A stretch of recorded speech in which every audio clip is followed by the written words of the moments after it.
O, Pam. Nakita ko, oh. Laruan ni Mama, yun, oh.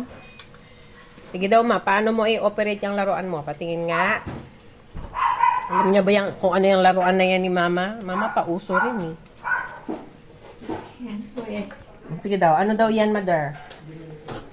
Washing machine. Ay, Ito, sige daw. Paano? ito may pindutan ako. May pindutan. Asan? Yan. May 3 yan. Yung sa gitna matagal. Sige, Mother. Oh, pindot na, pindot. Paano? Ay, nakatanggal. Ay, ano ba yan? Oh, yan, Mother. Oh, yan. Tapos? Ayan na, oh. Pindutin mo na. Pauso. Sige daw. Ganyan lang? Pauso si Mama. Ayan. Okay, fine. Tapos natitiklop yan, mga family. Oh, Na kaya papaliit yan. Na ibababa.